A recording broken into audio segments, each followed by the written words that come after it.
All right, so our first reader is going to be Harvey Shepard. Okay. All right, you ready, Harvey? Yeah. Not only did he not know he was reading. Yeah, he's reading. Now he's reading first. Kicking things off. Yay! I'm going to read one of my quite famous poems. I let Philip Larkin take credit for it, though, but, really. It's called High Windows. When I see a couple of kids and guess he's fucking her, and she's taking pills or wearing a diaphragm, I know this is paradise. Everyone old has dreamed of all their lives, bonds and gestures pushed to one side like an outdated combine harvester, and everyone young going down the long slide to happiness endlessly. I wonder if anyone looked at me 40 years back and thought, that'll be the life. No God anymore, or sweating in the dark. About hell and that, or having to hide what you think of the priest. He and his lot will all go down the long slide like free bloody birds. And immediately, rather than words, comes the thought of high windows, the sun comprehending glass, and beyond it, the deep blue air that shows nothing and is nowhere and is endless. Thank you,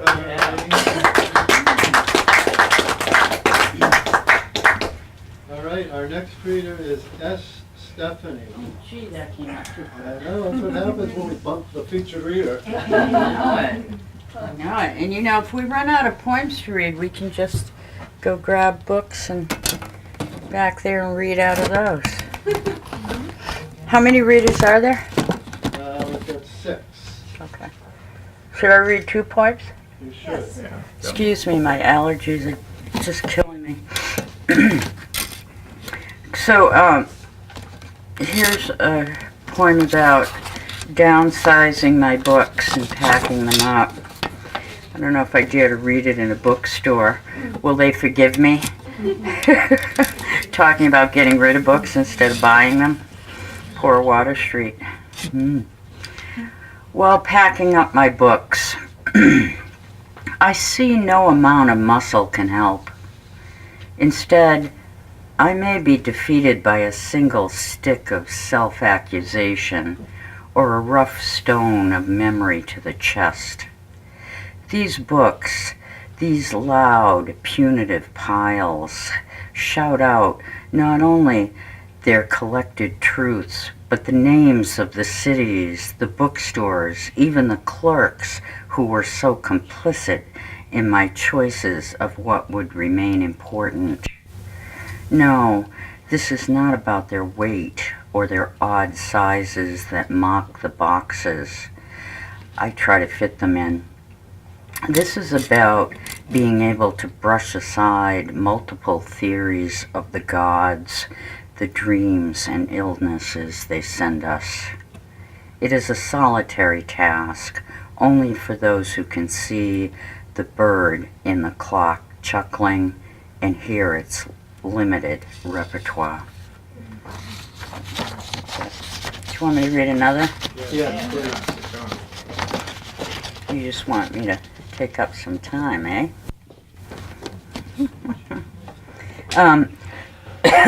I'll read this really old piece, and the reason I'm reading it is because I'm putting together a chapbook, and this is going to be one of the poems in it. And I was struck by how relevant it is to today, even though I wrote this, I don't know, 30 years ago, at least. It's a book of poems of letters to Gilgamesh in the Gilgamesh epic. Okay. And this is a field letter. Field letters are letters that army officers write on the battlefield from them and send them to other army officers on the battlefields. So, to update each other on how the battle's going. And of course, Gilgamesh, I'm treating him like an officer because he is really the persona, I guess, that I feel is doing the battle of being human against death. I guess I would say that about that epic. So, field letter to Gilgamesh. Honorable leader, I regret to inform you the city has been taken, not by the soldiers who for decades we anticipated, not by the cleated boots we thought we would come marching, or the clanging artillery we thought we would hear. There were no guns to be stolen in the mountain passages, no horses to scatter in the open fields. There was nothing to throw all we had at. Then how, you ask, and I'm ashamed to report I don't know. You see, there have been no formal proclamations. The papers, as usual, say nothing. Elections will be held in November as planned. Then by whom, you demand? And again, I must answer in shame. For all have such ordinary faces, I can no longer tell us apart. Even the flag that is waving is our own. How can it be that war is this silent? In this kind of silence, what do we kill? How do we stay alive?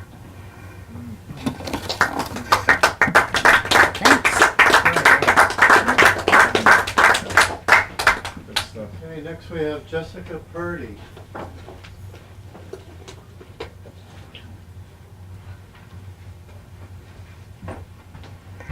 Hi there. All right, so I had chosen one, but then I thought it's October, so advertisements for ghosts. Would you like death to be one long dream? You never wake to the light around your shade. Crowded so is the air. Don't you want tea that won't sluice through your wispy form? A piece of the sunset could be yours. Apparition. Gold or pink your loved ones want to see you as. Is your box cramped and dusty? Ashes spread. Did your family forget? Where are you dreaming still? Good. Do you long for a birthday suit? A new one? Are you seeing hallways or open space? Is memory nothing but image? Emotion dulls over time. None of these mediums were right. The elastic pulled to breaking point. Where do you want to be? The pain so shrill there was nowhere to put yourself. Walking through walls is a gift. Phantom shadows become objects, books, ornaments. Remember the mummies they found, the photos and x-rays they took, the guilt you felt when you dreamed the wrong thing. Subways leading to unknown streets, people you feared in life, hiding in the shadows cast by street lamps. You will never see yourself again. Is that what you want? No mirrors here. Though sometimes you might be able to see inside what was once your own mouth, its teeth falling out. Remember tonguing the hot socket. Would you like to have had more life? Or are you okay being done? Your body was going anyway. Remember the recurring visit to your old apartment. Your street got to by a highway. You follow its concrete curving out ahead of you. Signs indicating the right way or wrong, but still you keep pushing the gas pedal. Feel your hands control the wheel. Rooms laid out the same but completely repainted. Replacement phantoms using its phones and playing music too loud for the neighbors. What would you give to run again on muscled and aimless legs, out that door and into a day whose outcome you couldn't possibly predict? Just got a question for you. Yes. Before you read your second poem. You started that poem off with a lot of questions. Have you ever written a poem that was all questions? I've written a poem that was one long question. Anyone in the crowd that did it? Eva, have you written a poem that's all questions? I think so. You have? Yeah. I have to try that. I actually have been doing that working on them the last couple of days and wondering if it was too many questions. So, No, maybe maybe There poetry, every line is an implied question. Well, I think for the one I just read, because it was an advertisement, sort of like, you hear on the TV, yeah, got milk? Are you tired of your brownies not cutting properly? I gotta get a couple of chairs. Keep touch. Okay. I was thinking of Paget Powell, one of my favorite novelists, has an entire novel called The Interrogative Mood that's all questions. Oh. And the best part about it is that it says, Interrogative Mood, a novel, question mark. Hold on, let me just get a couple of chairs. Okay. Don't start reading yet. Okay. Should I read one about Rosemary's Baby? I think it's appropriate. Yeah. Seasonal. For this season, right.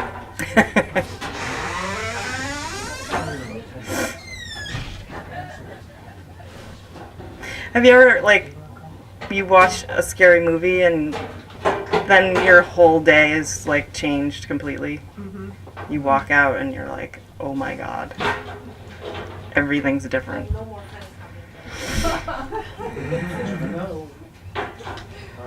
Are we all set? We're all set. Bill, you okay? Do you need help?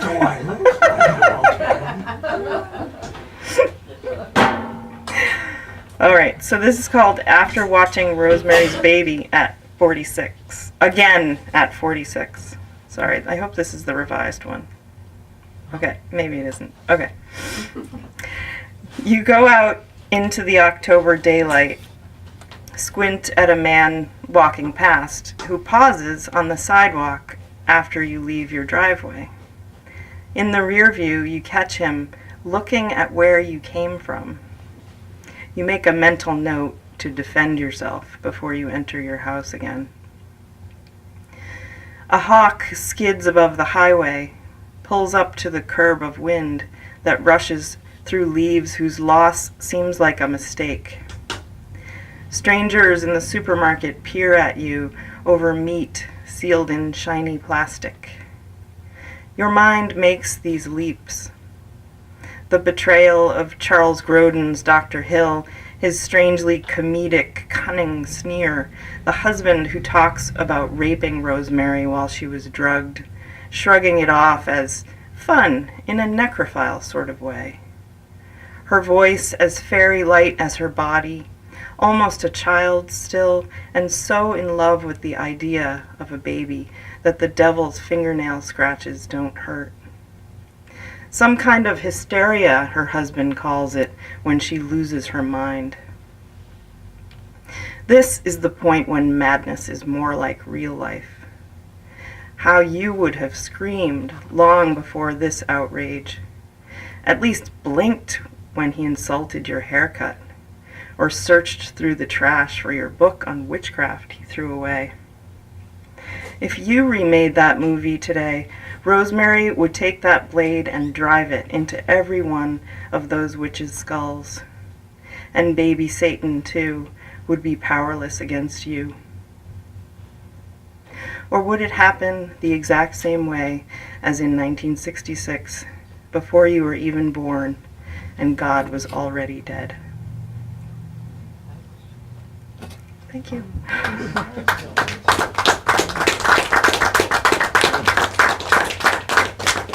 Heather, do you want to read now and have some more have some more spoken people afterwards, or do you want to? No, let everybody read. Okay. Yes, yeah. You okay with Fun.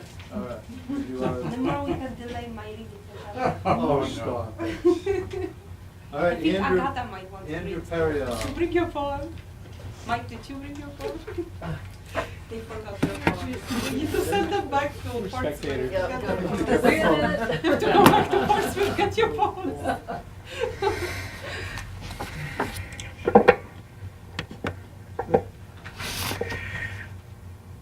Anybody got reading glasses with them? Oh, yes. One of You yours. look so good in my glasses, Andrew. Isn't there a display right That's, there? this is why you forget, right? I just, yeah. See if it works.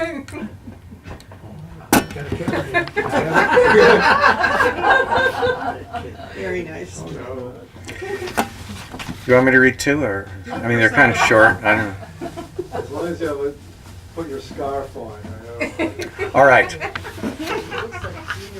The Art of Paradox.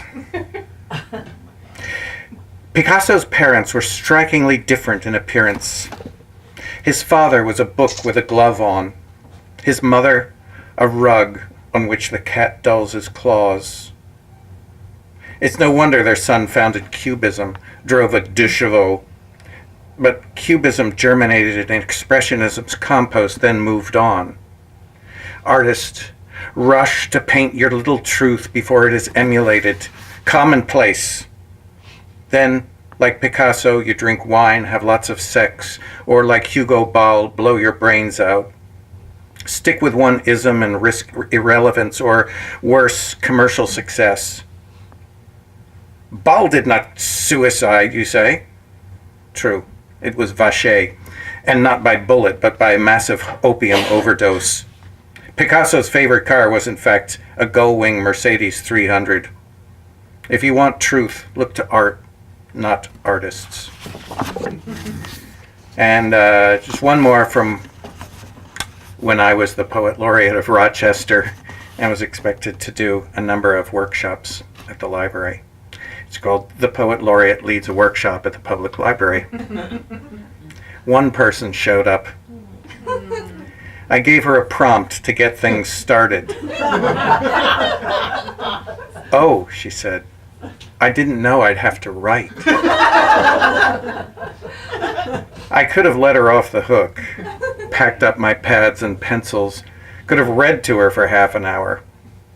But I gave her pen and paper and asked her to try. I took no joy in her discomfort. I have no talent, she confessed repeatedly. And though she laughed, I still felt like a bully.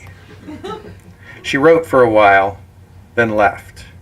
I slipped my poems into a binder, scanned the tables set by the librarian, at each place a small bottle of water, 3 pieces of chocolate. The Poet Laureate's loneliness was bittersweet.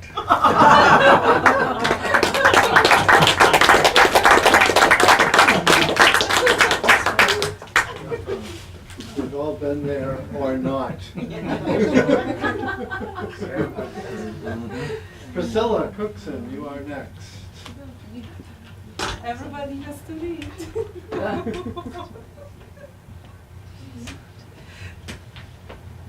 Debbie, you sound like you're trying to put off your reading.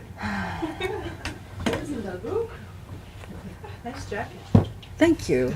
Strictly thrift shop. It's like, oh, a find. A find. Okay. Well,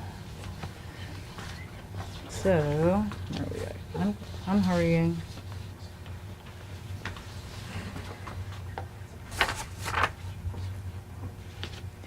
This has been a really weird day. I had extreme harassment issues all summer, and one of the guys was arraigned today, and I don't know what happened, but it's just kind of, it makes a weird day when this other sort of drama's playing out. And then they said that my court advocate, I didn't even know there was such a thing, said that probably he wouldn't plead guilty, which means that the thing will go on, which is just bizarre. So not going into the details of that, it's just been very weird. So I spent the day writing about the Congo, but these aren't about the Congo. So I've read both of them before, but I don't think everybody's heard them. So one is, let's see, I'll read which one first. I'll read Overland first, and this is about a woman traveling in, let's see, where is she going? She's walking Greece to Macedonia, and she has a child. Overland.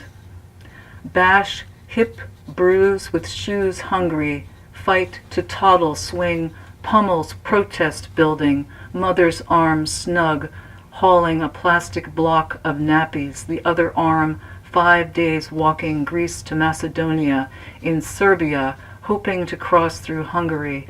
Her long skirt drags burdock and wildflowers, weedy fields of show-off sunflowers own this territory. She swats at the thought, mosquitoes biting, measles her baby's face, a litter of bug stops, blotches, frustration preparing to scream. She could feel the tempest inflation. She could drop him and keep walking. She's too exhausted. Aches. Where the knee scrape, scabs, an umbrella stroller collapsed, engulfing the baby. She fell on it. Purchase price gouged in Athens. Confiscated goods, scalped. Who else betrays? Too much, too much. She fights for a place to stand on even ground. The sun will soon abandon to flashlight searches. Tall grass hunkered in brush, thickets hiding along the Serbian border, Africans and Southeast Asians, and from the Middle East seeking safe shelter, the common language. She must catch up and weave into the bead of strangers.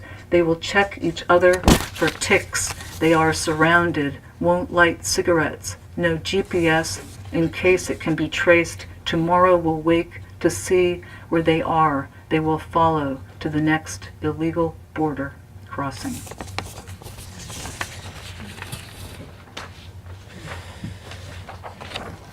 And this was an experiment, and I did it at beat night, so it ought to be easier without without music. At sea, crossing the Mediterranean. Fine, I'm fine, I'm fine. Okay, be right, all right, shut up. Stop, the people shrieking, lady crazy swaying. Stop, the fatal sounds of praying. Stop, the pleading, begging. All right, okay, going. Swamped, it's okay. No, collapsing. Oh, no, whiny baby sisters too are over folding underwater. Oh God, he stopped crying. So quiet, fills the mouths engulfed, still filling. Sea is flapping, is eating, flapping hands and cloth-wrapped necks and hair. The woolly-headed men, the frantic lady swallowed up in wide and empty sea that's full of slippery boat, is full of me. Is salt supposed to float? I saw it home on dirt floor, home on mattress, home I float. I practice, Salt supposed to float. I saw it home on dirt floor mattress. Home I practice float. I watch the YouTube. Don't. She's grabbing. No, my vest, my life is vest, is mine, is me, is what this sinking feeling. Float. I don't know how. Is no, my vest, my head. What is this swim?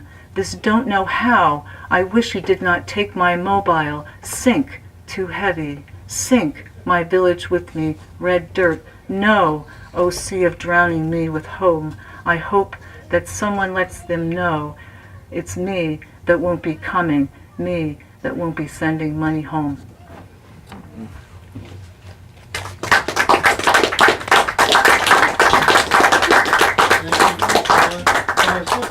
In the past, I stopped asking after a while, but I'm hoping everyone's okay with being videotaped today. If you have a problem, please let us know before you go up there. if you've already read, yeah. Tell me and I won't put it in the video. Yeah, tell, and your name is? Natasha. Natasha, that's right. Thank you, Natasha, No problem. for being with us today. And, all right, so we have 2 more readers before we bring Eva to the stage. Skip.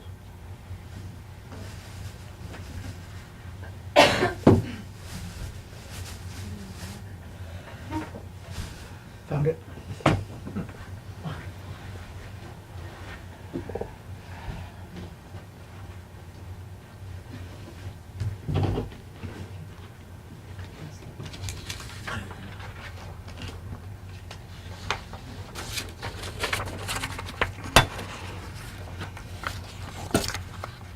I write short poems, but in my dreams I write ballads. Columbus Day. Driving down the road, in the lake, ducks stand on rocks as we ride and wave. Leaves on the wet road, red and yellow, pasted slick. The music up loud. The radio plays the boss singing about us and things that he loves. The blue jays and I scream from the pines because of my companion, who smiles back because he loves being talked to like he's a threat. But no, he's just a big loud head out a window on a ride around Bow Lake in a car on a rainy October Monday afternoon. Maybe lower the mic a little bit. Okay. I mean, twist it down a little bit. There you go. Yeah.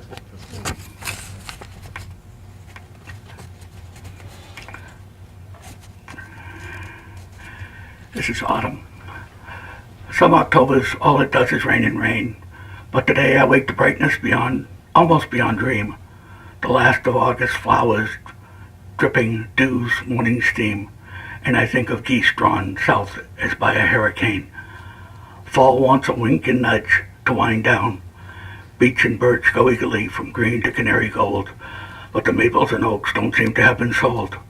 They are dark jade inclined towards brown. The harvest moon and frost will drag even my valley in. The flowers will go to seed and stem. The moans will flare and become such splendor that spring's green will start to tear. Though this year's leaves cling to stem, remembering summer's sin, overnight a rich suspended palette will fall, one that tests your sight and leaves you asking, will it really ever turn to white? Thank you.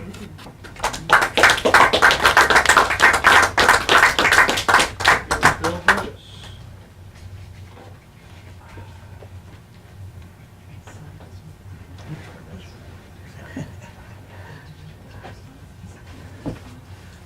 Yo.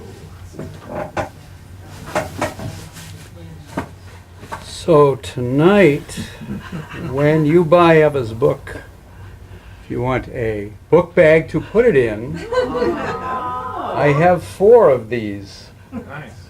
I only have one. and they're $10 each. All money goes to the nonprofit Portsmouth Poet Laureate program. Of course, you can't write it off because you're going to get a bag. But if you want a book bag, you can buy one from me. Pardon?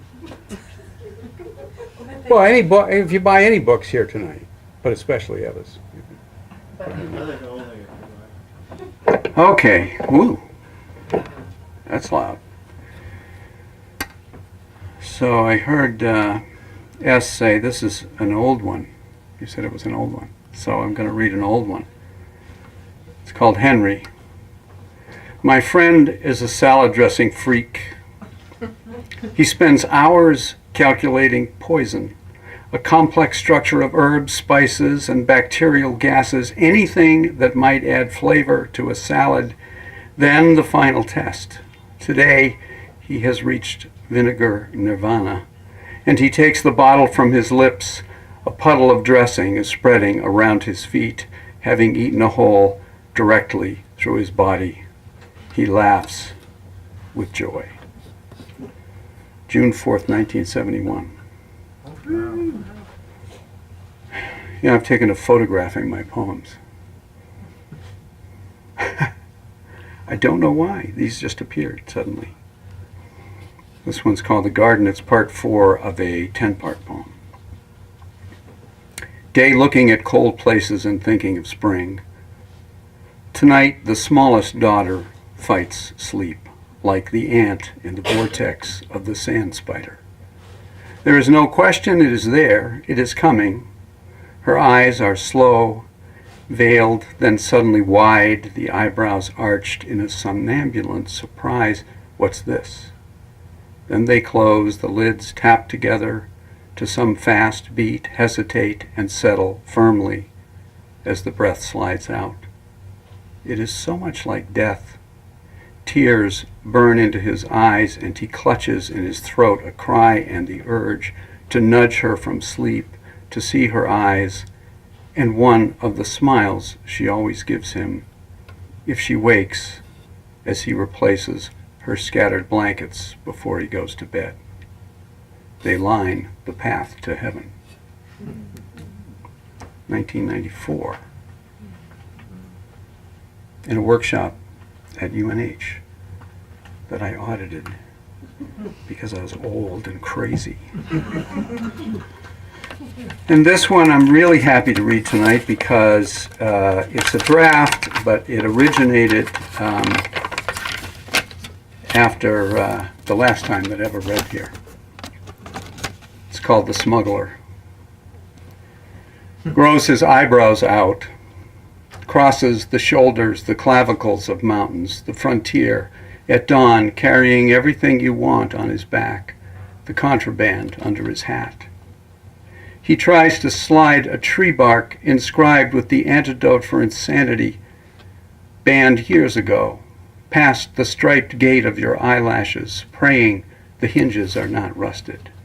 He knows the guards, cousins, or the lovers of cousins. They ask if he wants Retsina, Krupnik.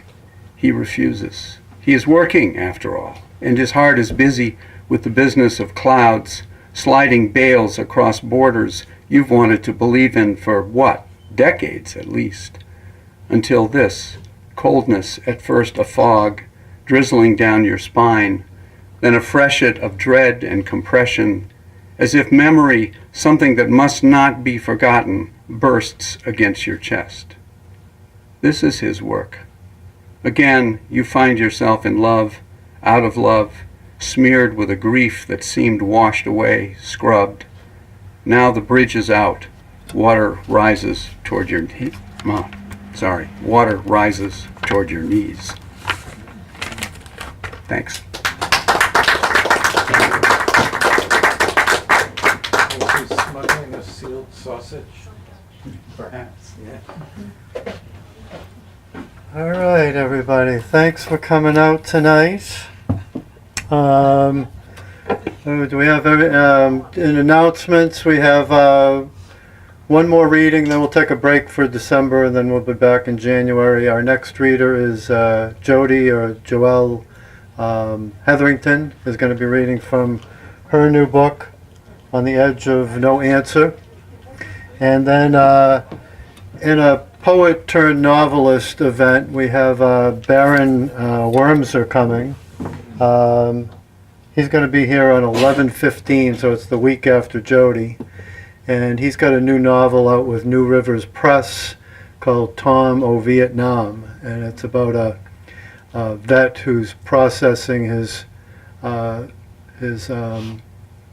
experience with the war using King Lear as kind of a... So it kind of melds that kind of language of the 60s and kind of Shakespearean kind of talk, and it's very fascinating. And it's one of my favorite novels of the year so far. So try to come out. And we might have another reader. We've been talking to this woman here as another kind of post-Vietnam novel. And so Laura Harrington has a friend in the area, and we're talking about getting her up. She's got a new book out with Europa Press. So anyway, put that on your calendar. That's what you do. And it's a real treat to have Eva down here with us today.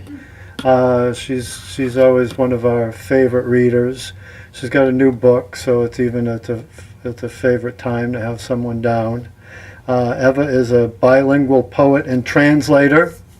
her two previous books in English are Contraband of, and I should know how to say this by now, but is it Hoopoe? Yeah, and it's kind of a big, like kingfisher kind of bird, right? It looks like a kingfisher, doesn't it? A giant kingfisher? No, it's got the tuft at the long beak. Yeah, it's Well, then- it's more like. Yeah, but some kingfishers are fairly small. Yeah, but it's got a big head, right? No? You mutated it. Oh boy. Reading about this. All right, well, I'm off with that. That's why I turned to poetry, not natural history or zoology. Contraband of Hoopoe came out from Omnidawn in 2014. The new book's from Omnidawn as well, right, of Annunciations, which, it's right here. Beautiful cover. And we hope everyone takes a copy home tonight. I strongly recommend that you do. And then Strata, am I saying that right? Strata, yeah, okay. Emergency Press, and that's 2010. So you've had a lot of books coming out. It's good. We had some Polish books. You have some Polish books as well. How many Polish books altogether? Three? Three. I'm very tired. Well, don't be too tired. You've got to keep. And her poems have appeared in numerous reviews, including Boston Review, Colorado Review, Jubilat, which is Laurel Review, and Spoon River Review. She is and also has gotten high praise from many poets, but Jorie Graham, I mean, I kid you not. I mean, how many people are just Jorie Graham plugging? I mean, not many. Probably 3, and you're one of them. So that's extraordinary. She is an associate professor of creative writing and poetry at Colby-Sawyer. So she drove down here all the way from an hour and a half, a long drive. But she made it, and we're glad she did. About the poems. Like to-do lists left out on the path of the pilgrim, Ewa Chrusciel's poems are filled with starting points and still time, rest stops and made-to-order dreams. A sort of story after a sort of story that lights a psychic lantern on our collective past. All the flawed and the half-felt, what's been fled from and mightily dealt, as well as these personal totems that are not only self-animated but stumped for, lent to mythologies of a different nature altogether, and function as metaphysical staples and checkpoints, stymieing the imagination with their near mystical conceits. And I'm not overblown. I mean, it's true, every word of it. One moment impish and language fond, the next solemn and definitively meant, these missives are continuously infused with those songs long thought gone, in which we are employed to share in the earth's gifts with those seeking to lend it their own indispensable notes. And so we're very happy to have with us tonight Ewa Chrusciel.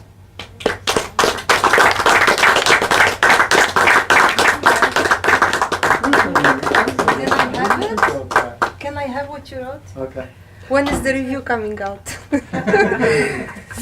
So anyway, thank you so much for having me here. And I'll start actually, Mark, you inspired me to read a poem that I don't remember if I wrote it 1 year ago, but I wanted to dedicate it to Agatha and Mike because they drove back and forth because I confused dates and events and places. I told them to drive somewhere else. And this is very much like now you understand what it is to be me.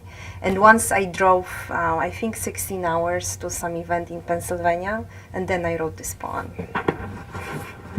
And actually, the organizer was trying to convince me to drive to New York first and pick him up and sleep on his couch and then drive together to that university in Pennsylvania, I forget where. So that's before I read my somber poems from the new book. The poet migrates to campus. We are thrilled that you agree to speak at our event. We hope you find this travel plan suitable. No need to keep receipts. Just draw a picture of a person from financial department services and compose a poem in their voice. Here is the travel plan. Take a 22-hour bus to Minnesota, then crawl through a tunnel, then sleep in the cargo hold of a truck, which will give you a ride straight to the campus. There will be nobody to greet you. In the meantime, we will provide the food for you at the student cafeteria. We recommend the tater tots. Once you get to the event, a hot towel will be provided to soothe you. And now that you are here, we are so sorry that there are only 5 people in the audience. Our students are assigned a paper on you, and this is why they had to skip your reading to finish their assignment. Here is your honorarium. We want you to understand that as an option, you can choose to donate your honorarium to our pledge drive. But it's not really an option. Thank you for your donation. I felt so much better when you read this poem about one person signing for your class. But anyway, so the new book is actually called Of Annunciations, and I wanted to tell you a little bit about the title. So in that book, I mapped the biblical event of Annunciation onto the current migration crisis. And when Archangel Gabriel appears to Mary, it's like an encounter with a total stranger, the other. And actually, Greek word for stranger is xenos, and we have the same name Xeniteia in exile, so they are kind of cousins, etymologically speaking. And Xeniteia, exile, was like initially a good term and a positive thing for the monks of late antiquity. It was a very positive detachment, so they would leave their families and communities and stay on the desert and be transformed, be converted. But also there is a word xenophobia that has the same root with xenos, the stranger. And that book very much quivers on that, like, shall we say yes to a stranger? What about the fear? What about terrorism? And so it poses various questions. And it has many voices that I try to inhabit. So it has voices of refugees, migrants, volunteers that go to places to help them. It has voices of archangels, actually, guardian angels too, and also debug. I don't know if I need to explain the word debug to you, do I? Yes, I do. When you grow up in Poland, like, the book is part of your life, because the Polish and Jewish culture was so intertwined that actually when I went to high school I would hear the word debug, And it's a fascinating thing because in Jewish mystical belief and various sorts of folklore too, debugs are those spirits that have to somehow resolve something, so they stay around, they linger. So they are called clinging spirits, and often they call havoc. They can enter somebody's body. So during the Second World War, there was stories of debugs, like of murdered children in Holocaust, or during the war, and entering somebody's body to fulfill their destiny. And there is actually also in Jewish mysticism a good spirit, Ibur, that is like this voluntary good possession that actually fulfills your spirit. So it's an interesting thing. So there are debugs here, because one question that I kept asking myself was, I watched a lot of documentaries and read a lot and talked to volunteers who went to various camps. What happens to drowned people, and if they never got a proper burial, do they wander around? Do they ask for help? Do they want to fulfill their life somehow? Finish the story. So I'll just read a few poems, I guess. The problem is I marked them all, but now I change my mind. So I'm a little bit confused again, and I don't know which ones to read. Okay, let's see.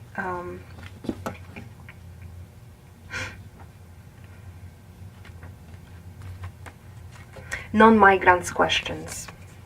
What can you do, migrants? Calcified birds. You perch on the trees at night. You wear painted masks of scarabs. You have beaks. You cast your nests. You pine on trees. You needle. You roam the woods. You wade through the freeze. You come in a veil. You wait under a black chador. You churn up grains, tides, whispers. Your feet dark banish nests, stitched wings off. You perch in a fog. You sit on the camphor tree. On a branch, on invisible stretchers. On a log you pound, it is a drumming station. On a log you pound your wings until the dogwood hears. You jump out of mouths with clumps of green, with forsythia. You jump out of doorknobs. You feather the chairs. Swallows exclaim the air. Your feet a precipice, throat tips, ink-stained, miraculous displacement. Whisper the cliffs. Pound wings until the whole forest hears, until the logs spark into lumens. We are the bride. We were stuck for 2 days amidst the bombs in Ashrafia. A 10-year-old boy came in with a knife, carrying a wedding dress. He cut the dress into many pieces and gave us each a piece. We wore it on our heads and went out into the streets. When snipers see it, they stop shooting.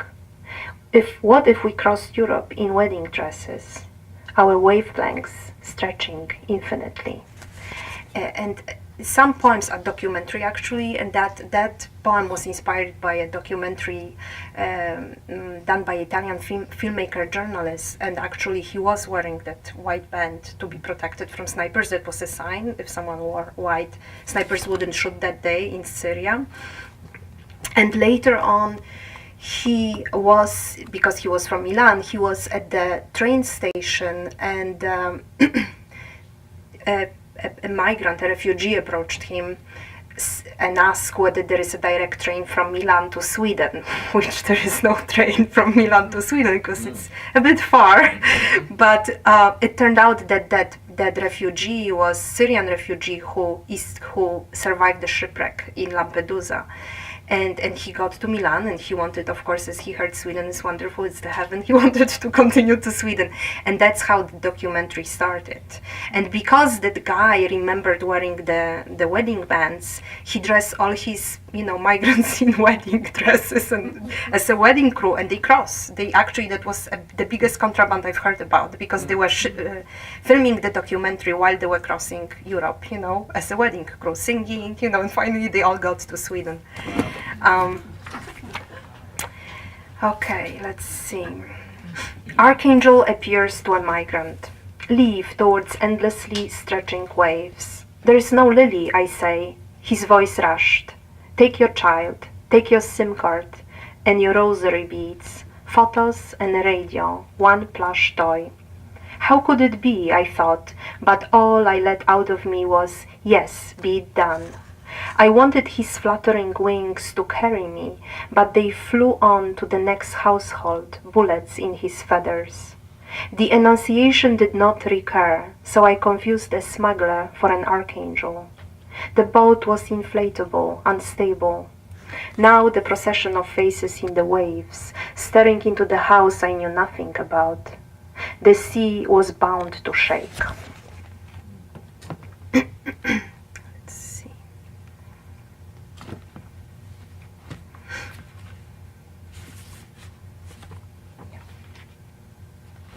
Refugee spawn. How long shall we float, almost near a gleaming source of life, each wave a face, a wake? Had we perhaps entered the heart from the mouths of guns? The waves tightened over us. A wave spawns a face spawns another face. Here you are, whispered the seaweed. You confuse archangels with smugglers. You confuse psalm for hourglass. Holy trinities on trees remain silent. Give us back our identity, we implore the waters. Trapped, hum the voice in the wave. Trapped by dust. As if another god, will the god of coast guards take care of us? Only the violent can carry away the violence. How long shall we float on our dinghies, O Lord? When we floated in water, the Red Cross did not help us. The helicopters flew over us, took some photos for the news and took off. We have waited a long time, O God. Until when, O God? Tell us, until when?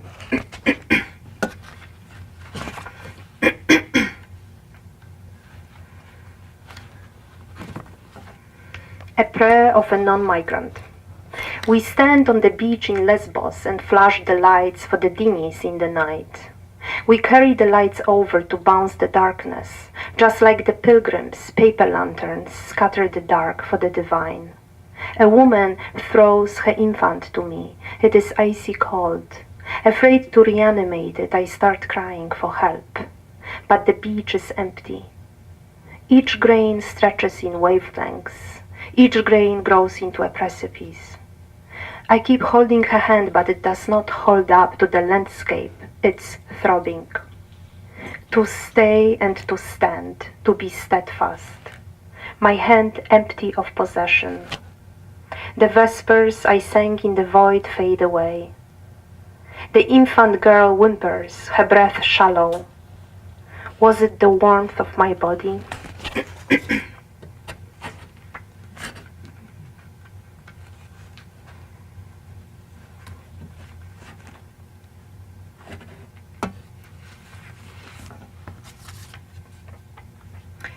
Volunteers' notes.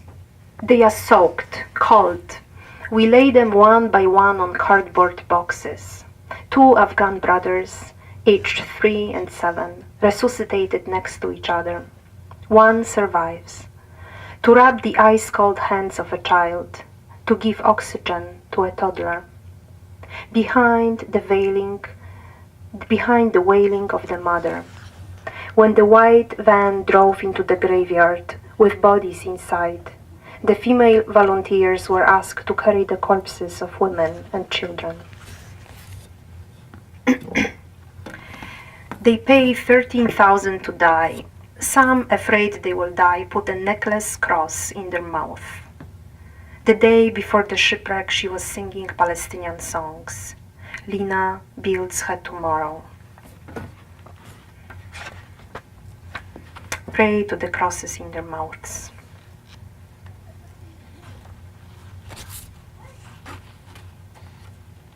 And actually that fact is based on some documentary accounts I read, that they would find, drowned refugees, some of them from Eritrea, because that produces the largest number per capita. Actually, it's like the worst dictatorship right now in the world, and I actually happen to have a student who ran away from Eritrea.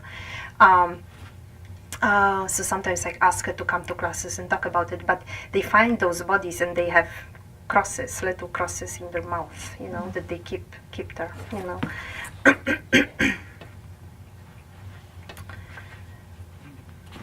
Guardian angel of offering. We want God.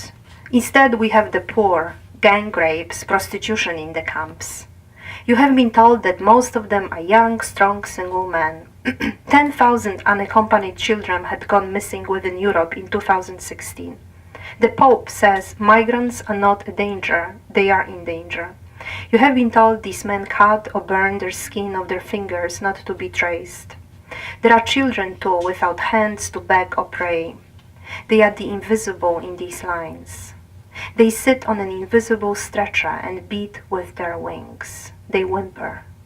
We want to adopt them, but they are uncatchable. Only the dibaks remain. They borrow us as vessels to get to the shore. We have the poor with us, but we climb over them through the abstractions to our gods.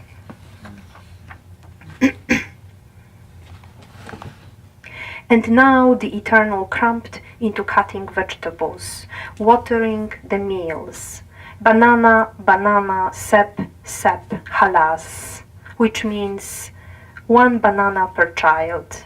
But they keep coming back for another, for their sister, brother, mother, grandmother, who are always sleeping.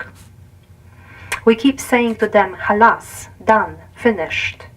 The kids give us a nickname. Banana, banana, sep, sep, halas.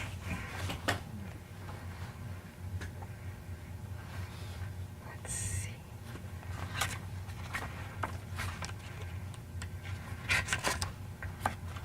Hard to choose because these are my first readings, really. The book just came out last week, so I'm still kind of learning to read these poems,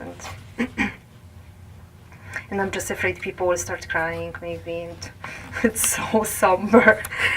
I kind of feel bad for my audience. I apologize. Let's see. Maybe I could volunteers premonitions. Then what are blackberries if not our longing for pine needles and worse, the sea inside them transfigured? What are the ferns, particles and saints? Trees underwater breathe circumferences, hourglasses, cliffs into radiance. What is the lawn that descends us into silences? What are these empty spaces between the households? Let's see.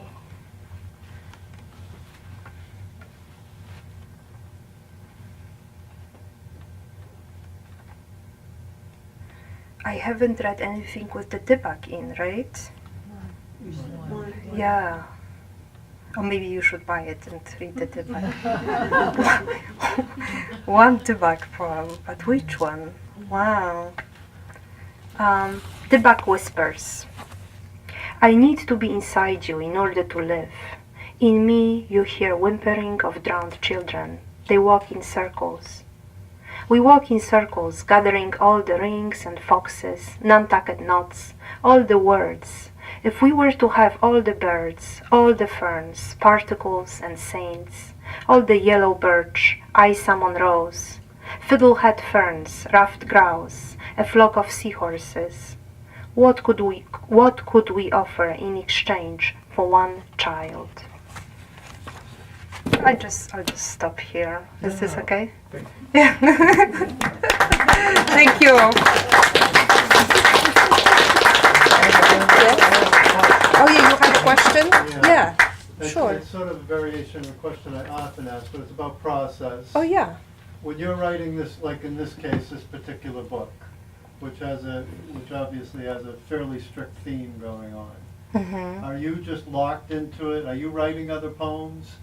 Or pretty much anything you're producing going into this, do you find a way to kind of manage or even sometimes manipulate things into these poems? Yeah, definitely. Or are you putting different restrictions on your imagination? So that's a great question.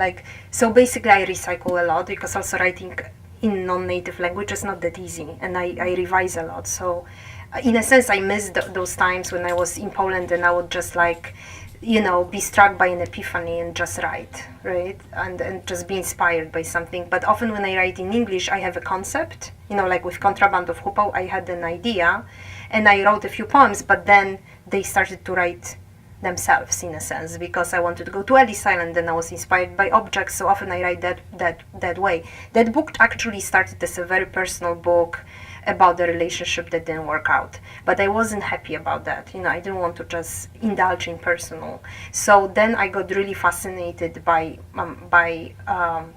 the migration crisis, and I transposed personal onto public in a sense. So there are still traces of the personal, but they are sort of very well disguised and hidden, and I wanted to actually somehow recuperate the, how to say it, I in a sense wanted to not to just get stuck with personal, you know what I mean, to offer it up for something that I was thinking about, right?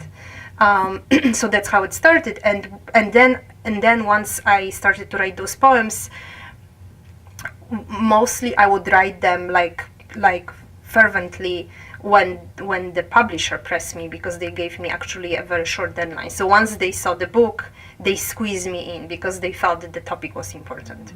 And so then I started to write, but at certain point and before sending, I was so tortured by this book and dissatisfied in many ways. It never felt completely done, that I started to write a new book. So sometimes it works that way, that I started to escape those poems and went to actually more frivolous and funny poems which I missed.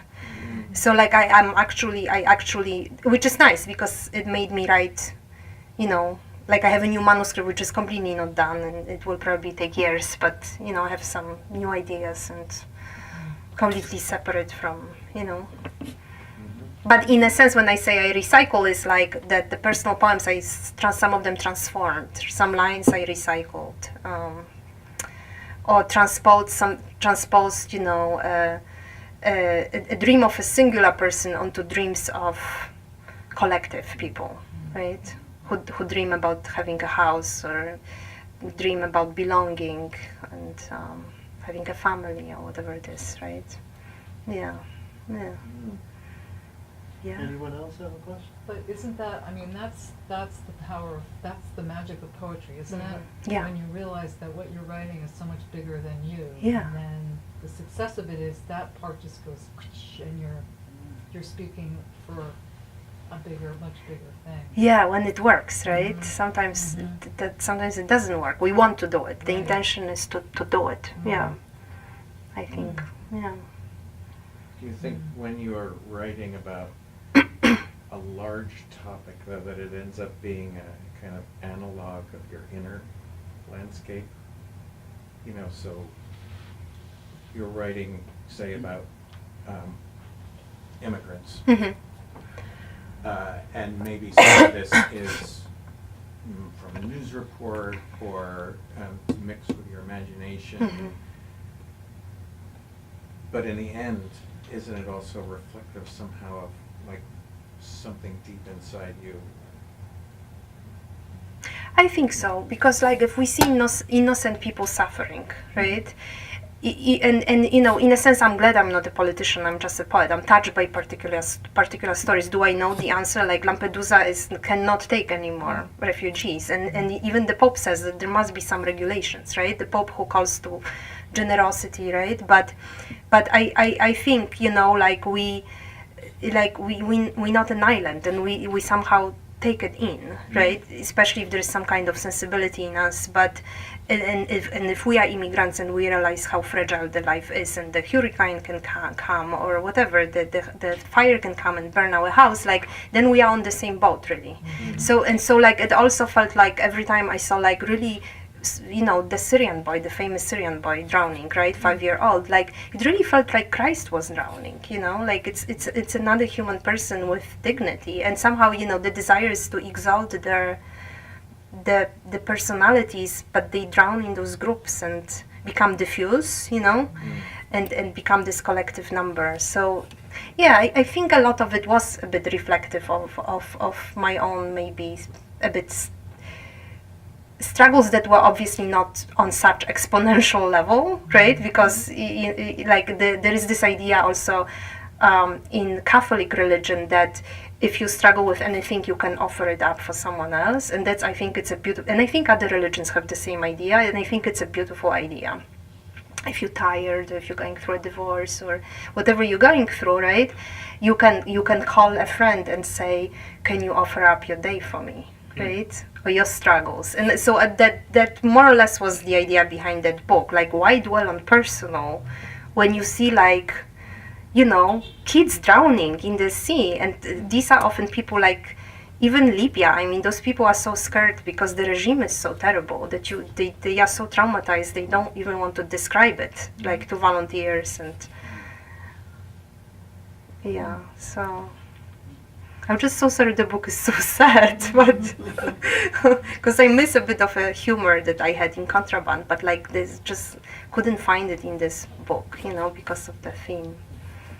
Yeah. Anyone else?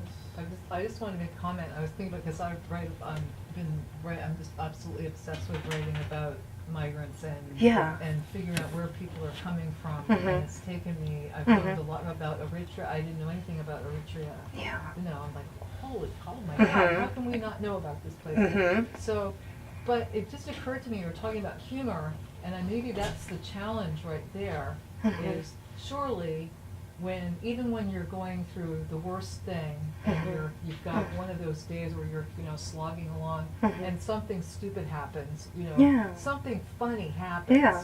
You know, like banana sip sip halas, or you know. And I think that's part of what's missing in the whole dialogue, you know, in a way, is that kind, which would make it more humane and more accessible to all of us. Yeah. That, you know. Yeah. I mean, there has to be humor somewhere, right?